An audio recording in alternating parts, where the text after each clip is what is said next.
जय हिंद दोस्तों, whisky talkies में आपका बहुत बहुत स्वागत है। मैं हूं आपका अपना दोस्त मेज़बान अतुल बख्शी उर्फ गपौड़ शंख। दोस्तों आज हम पहले तो दिखाएं आपको हुआ क्या। एक मज़ेदार किस्सा हुआ रिसेंटली। मज़ेदार क्या, बेवकूफ़ाना किस्सा हुआ यूं कि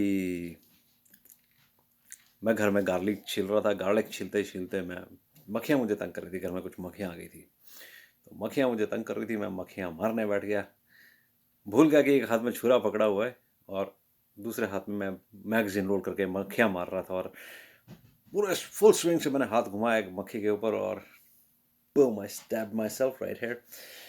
गंदा कट लग गया, डीप। और उससे हुआ यूं कि 7 tendons are damaged. Significant damage हो गया, बट एनीवेज रिपेयर हो जाएगा। So I am not worried about that. चलिए, आज बड़े दिनों के बाद आपसे मुलाकात हुई है। मेरे किस्से छोड़िए और आज की बात करते हैं दोस्तों। आज की हम बात करेंगे इतिहास की। आजकल सुर्खियों में RNA WIB इंटेलिजेंस एजेंसीज बड़े छाई रहती हैं आजकल, राइट। पहले, आज से कुछ समय पहले तक nobody was talking about them, but now they have become the talk of the town, right. So आज हम इंटेलिजेंस की थोड़े बैकग्राउंड में जाएंगे। Will go into the background how intelligence actually can lay an impact on the nations, the policies, and the outcomes of the countries by and large. So, we are talking about 300 BC today. We are going to go long back in the history. So, it was the time when Alexander the Not So Great, but called the Great for some reason, God knows, when Alexander was trying to invade India. And when I'm saying trying to invade India, I mean it. Because um, if you ask me, did Alexander invade India? I would say yes, he invaded. But was he able to capture India? No way. He failed in doing that. And what led to the failure of army as determined, as solid as Alexander's army, to step back from the India's doorstep without conquering India? Right? If they were really so determined to conquer the world, why did they just not conquer India? Right? Why did they leave from the very doorsteps of India? So there's a very good story behind this. So this is the story we are doing today, and I'll try to this story in two parts because this is a long story. So let's get started, dosto. During those times, and I'm talking the 300 BC, Bharat. When I say Bharat, I mean India. The actual name of Bharat is the actual name of India is Bharat, and its earliest name was Aryavart, but now it was named as Bharat during 300 BC. So in Bharatvarsh, in 300 BC, um, India was divided into 16 small and big kingdoms. Right? There were 16 kingdoms called Mahajanapadas. So there were 16 Mahajanapadas, and amongst those there were three major ones.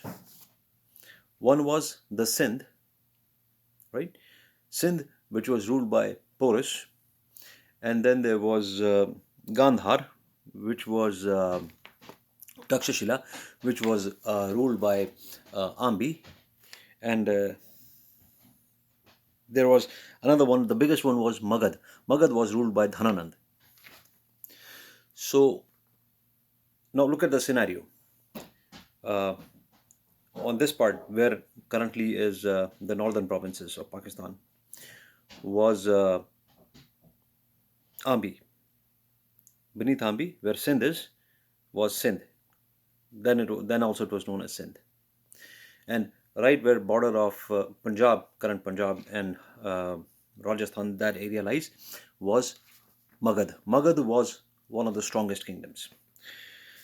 So in all this um, straight rule at that time, there was a mastermind in India named, every Indian knows about him. His name was Kautilya, also known as Vishnugupta, also popularly known as Chanakye.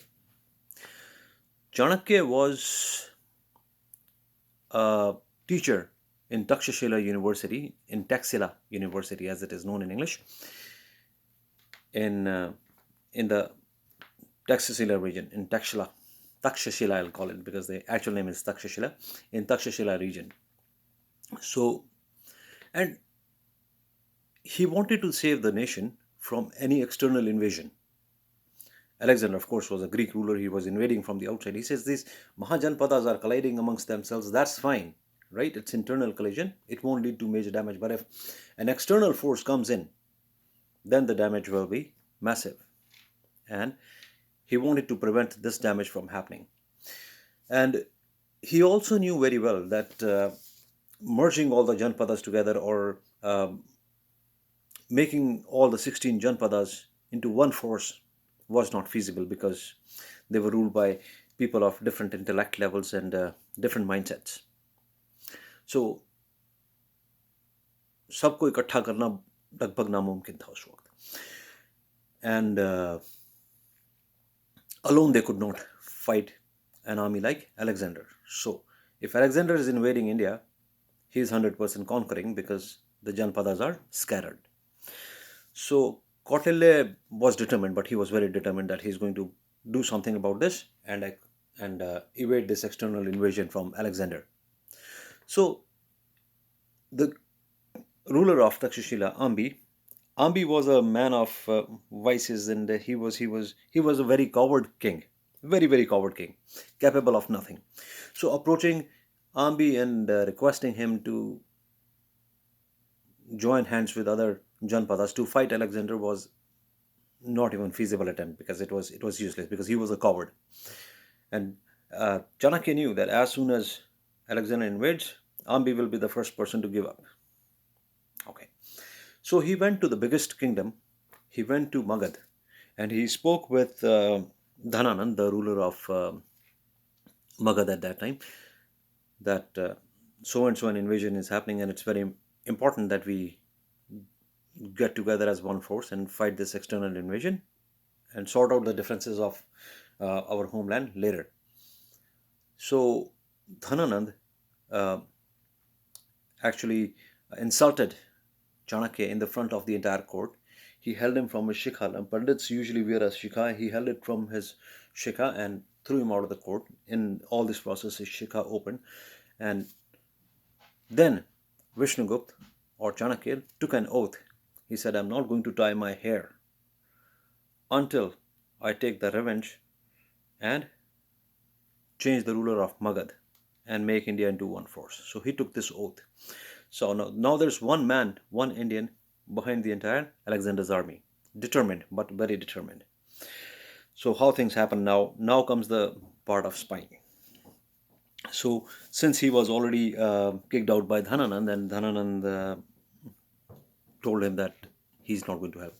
So now what happens is Alexander invades India. He enters Takshashila first. Ambi gives up. As expected, Ambi says, no, I can't fight this guy. He's a Greek fighter, great guy, on horseback. And he simply gives up without any resistance. As soon as he gives up, Alexander takes his army into confidence and into his control. Now Alexander's army is even stronger, because he also has Takshashila's army now. And then they plan to invade Sindh, where it was ruled by Sindh was ruled by Porus. Now Porus gave Alexander a very bloody good fight, but he was no match to Alexander's army, and he was defeated. So now Alexander was impressed by the leadership and the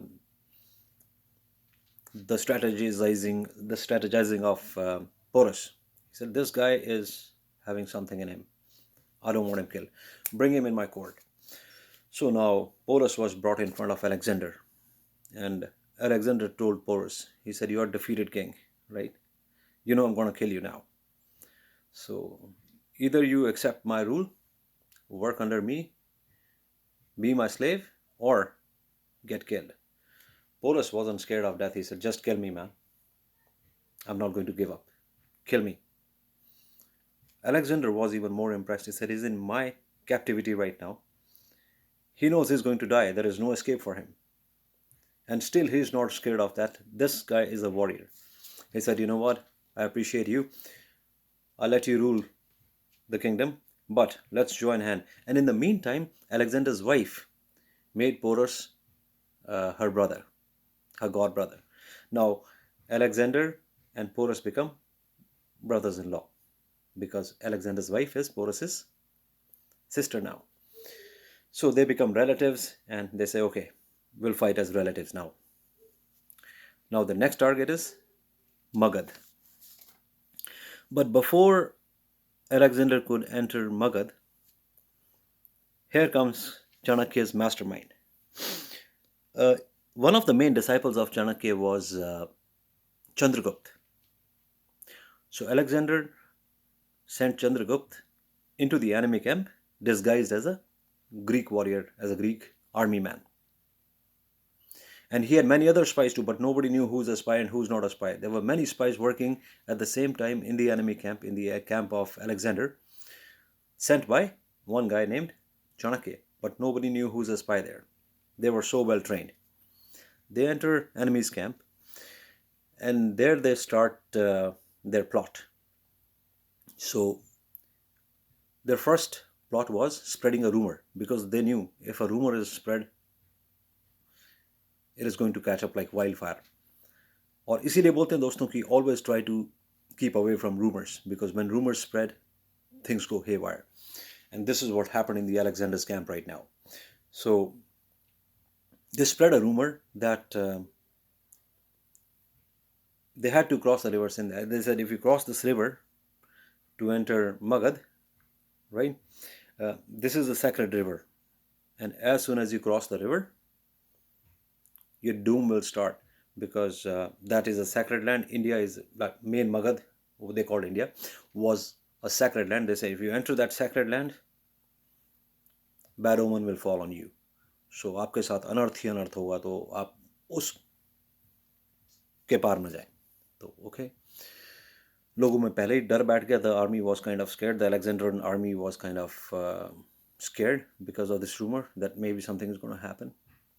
In the meantime, came the month of rainy season. Rain start, flash floods start.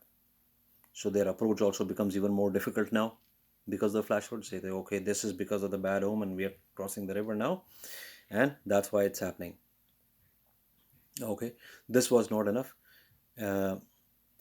They also started, one of the guys, Chandragupta himself, became a chef in the Alexander's army camp. He started working as a chef there, and he started poisoning the army. He started poisoning the Alexandrian army. And Chanakya himself was a mastermind in making poison. He had a very thorough knowledge. He was an acharya. He was a medicinal, what do you call that? Acharya. Acharya means a teacher, a trainer, a practitioner, a medical practitioner who had extensive knowledge of poisons of all kinds. So he started using poisons into different forms and quantities and started administering it to the Alexandrian army, because of which they had... and nobody knew that the food is in the poison, because the doses were given in such amount that the poison was slowly affecting. People would die because of diarrhea, haza, like all kind of ailments. Unimaginable things were happening. Now the rumors even become more stronger, because they say, see, you're crossing the river now, and this is the side effect. This is what we warned you against, and this is what is happening. And by then, because of the flash floods and everything, the army is bloody tired now. They are tired of fighting already. They have invaded all the way from Macedonia. They've been fighting all the way through. They were already beat and tired, and now this rumor has broken their back. And they're not ready to approach India. They said, no, we can't fight anymore. So इसी दौरान क्या हुआ कि उनकी जो army थी वो वहाँ से निकल कर भाग गई और उन्होंने गिव अप कर दिया. The Alexandrian army completely gave up. And since the army had given up, Alexander tried his level's best to pour blood back into the veins of his army, but they were bleeding. They were bleeding bad.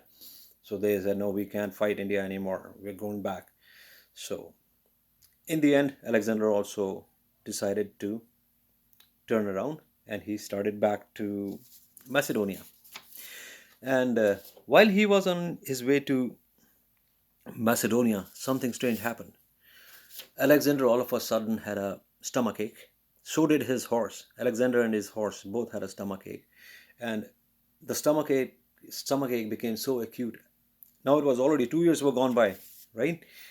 He was going back. He was somewhere in Iraq right now because they were going on foot and horses. So traveling would take time during those days, of course. So he had to cover a lot of distance, and by the time he was on his way back to Macedonia, uh, he died because of a stomach ache or stomach ailment, whatever, and his horse died at the same time. And it is said that now imagine this before I go any further. Imagine this. Alexander covered a distance of 5,814 kilometers from Macedonia to India. 5,814 kilometers is what he covered to conquer this land, what was called as the Golden Nightingale at that time, contributing to 35% of the more than 35% of the world's economy, strongest economy in the world. He wanted to capture that, but he enters the doorstep and heads back. Why did Alexander head back without invading, completely capturing India? Greek scholars never answer this because they don't have an answer to this question. And how would they? Because India has the answer. Alexander was poisoned, and after 2 years, the poison actually showed its color, and Alexander died. Imagine like he had conquered big kingdoms like Anatolia, Syria, Phoenicia, Egypt, Mesopotamia, Persia, and Kandahar, which is now Afghanistan, right? He had conquered so many kingdoms. Then why did he step back from the doorsteps of India? This was an interesting question that intrigued me, that why did Alexander not invade India? And here's the answer: because there was a mastermind sitting in India who was there to protect. So, if your intelligence is strong, your country's military power will only become stronger with it. So, with this note, इसको यहीं पर ख़त्म करते हैं बातचीत को. जल्दी आपसे दोबारा मुलाकात करेंगे किसी और नई बातचीत पर. And wish me recovery guys, I need some help here. तब तक के लिए जय भारत, जय भारती. इस व्लॉग को लाइक करना, शेयर करना, सब्सक्राइब करना, कमेंट करना और बेल आइकॉन पर ठप्पू दबाना मत भूलिए दोस्तों. और जल्दी ही किसी इंटरेस्टिंग टॉपिक के साथ आपके साथ दोबारा मुलाकात करूंगा. मैं आपका अपना मेज़बान दोस्त अब्दुल बख्शी उर्फ गपौड़ शंक ऑन विस्की टॉकीज. तब तक के लिए जय हिंद.